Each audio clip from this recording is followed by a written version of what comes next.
है भाई, होली है, बुरा न मानो होली है, लेकिन होली कब है? आपको बता दें कि इस बार बहुत सारा कन्फ्यूजन कुछ त्योहारों की तरह आ गया। यानी दिवाली पे कई बार कन्फ्यूजन हो जाता है कि दिवाली कब मनानी चाहिए, उसी तरीके से इस बार होली पे थोड़ा सा कन्फ्यूजन है कि होली किस दिन है। कुछ लोग कह रहे हैं 6 को जलानी है, कुछ लोग कह रहे हैं 7 को जलानी है। तो क्या है इसका मिथ और क्यों ये कन्फ्यूजन है, मैं आपको क्लियर कर देती हूँ। और कब होली, आपको जलाने वाली होली कब सेलिब्रेट करनी है, वो भी मैं आपको ज़रूर बताऊंगी। आपको बताऊंगी कि होली का जो दहन होता है वो पूर्णिमा तिथि के प्रदोष काल में होता है। जी हाँ, पूर्णिमा तिथि जिस दिन भी होती है उसके प्रदोष काल में होता है। और इसमें भद्रा का भी काफ़ी विचार किया जाता है, क्योंकि हर पूर्णिमा पर भद्रा होती है। अब भद्रा होती है तो भद्रा में क्या होली का दहन हो पाता है? तो नहीं होना चाहिए। एक्चुअली भद्रा में होली का दहन नहीं होता है। तो इसीलिए लोगों को काफ़ी कन्फ्यूजन है कि 6 तारीख को भी शाम प्रदोष के समय पर, जो 6 मार्च का दिन है उस दिन शाम को प्रदोष के समय पर भी पूर्णिमा रहेगी, और 7 की तारीख यानी 7 मार्च को भी प्रदोष के समय पर पूर्णिमा रहेगी। लेकिन ये अलग अलग शहरों के हिसाब से अलग अलग जगह इफेक्ट डालेगी। बहुत मुश्किल हो जाता है ऐसे में कि एक दिन 6 तारीख को सेलिब्रेट करना पड़ रहा है या 7 को करना पड़ रहा है। तो ऐसे में मैं बता दूं आपको कि जिस क्षेत्र में आप रहते हैं उसका बहुत इफेक्ट होता है।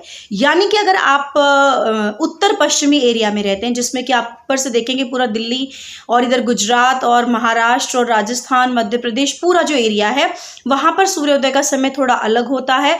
और जो अगर आप इधर की तरफ देखेंगे, पूरा भारत के अगर बीच में एक लाइन खींचते हैं तो इस तरफ जो है यानी पूर्व के जो पूर्व और दक्षिण की जो साइड है वहां पर सूर्योदय का जो समय होता है वो डिफरेंट होता है। अब सूर्योदय की मैं बात क्यों कर रही हूँ? क्योंकि सूर्य उदय के हिसाब से ही जो तिथि है उसका हेरफेर होता है। तिथि का प्रदोष जो है सूर्य के उदय के हिसाब से ही यहाँ पर बनेगा। अब सूर्योदय के हिसाब से जो बन रही है वो सही इधर उत्तर पश्चिमी एरिया में 6 मार्च के दिन शाम के समय आपको होली का दहन करना चाहिए।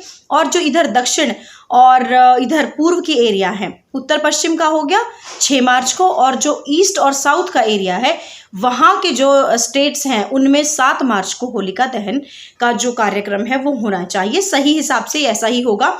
लेकिन अगर आपको लगता है कि बहुत मिसमैच हो रहा है, आपके एरिया में तो 7 तारीख को मना रहे हैं और आप कह रहे हो कि 6 तारीख को, तो हम अलग से कहाँ होली का दहन कर सकते हैं, तो भी ऐसा कोई विचलित होने की ज़रूरत नहीं है।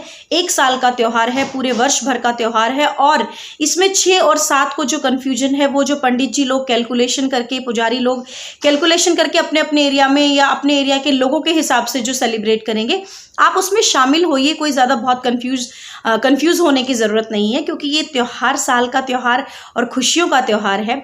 मन से मनाइए, खुशियों से मनाइए। अब बहुत सारी चीज़ें हैं जो एक आम इंसान नहीं फॉलो कर सकता है, उसको आपके आसपास के सामाजिक वातावरण के हिसाब से उसको एडजस्ट करना पड़ता है। जैसे मैंने बताया, अगर आपके एरिया में, अगर आपके अपार्टमेंट में, आपकी कॉलोनी में अगर 6 तारीख को सेलिब्रेट करें तो आप अलग से 7 को नहीं कर पाएंगे, और अगर 7 को सेलिब्रेट करें तो आप अलग से कहीं जाकर 6 को नहीं कर सकते, आपको उसमें शामिल होना ही पड़ता है। तो ऐसी स्थिति में जैसे मैंने बताया कि ज्योतिषीय कैलकुलेशन के अनुसार, में बहुत लंबी कैलकुलेशन है वो तो यहाँ पर नहीं समझा पाऊंगी। प्रदोष, निशीत काल और भद्रा का जो मुख होता है, भद्रा का पुच्छ काल होता है, ये सारी अलग अलग चीज़ें होती हैं। और इसके हिसाब से ही जो कंक्लूजन है, मैं सिर्फ आपको वो इस छोटी सी वीडियो में बता रही हूँ कि कंक्लूजन ये है कि 6 और 7 दोनों दिन ही होलिका दहन किया जा सकता है। उत्तर पश्चिमी एरिया जितना भी आता है ऊपर से नीचे तक पूरे भारत में, उसमें सारा का सारा 6 मार्च को सेलिब्रेट करेंगे। जो ईस्ट का एरिया है, थोड़ा बहुत साउथ आता है, उसमें आप 7 मार्च को होलिका दहन करेंगे और 8 तारीख को खेलने वाली होली रहेगी। तो बिना किसी कंफ्यूजन के जिस तरीके से आपके एरिया में है होली सेलिब्रेट की जा रही है, आप वैसे ही कीजिए। क्योंकि हर एक आम इंसान निशीत काल, भद्रा, मुख काल, पुच्छ काल ये सब नहीं जानता है। वो सिर्फ एक त्यौहार को खुशी खुशी सेलिब्रेट करना जानता है। तो ये होली का जो त्यौहार है आप सभी के लिए बहुत सारी मंगल कामनाएं लेकर आए। सभी व्यूवर्स को हैप्पी होली, खुशी से मनाइए। अब आपसी जो भी रंजिश है, जो भी दुख है एक दूसरे को लेकर, जो भी आपस में कोई अगर झगड़ा है, उसको इस दिन खत्म करना चाहिए।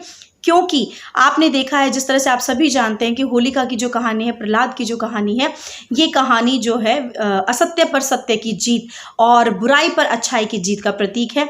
तो अच्छे बनने के लिए कहीं थोड़ा बहुत झुकना भी पड़े तो झुक जाइएगा। आप सभी को होली पर्व की बहुत सारी शुभकामनाएं। नमस्कार, हैप्पी होली।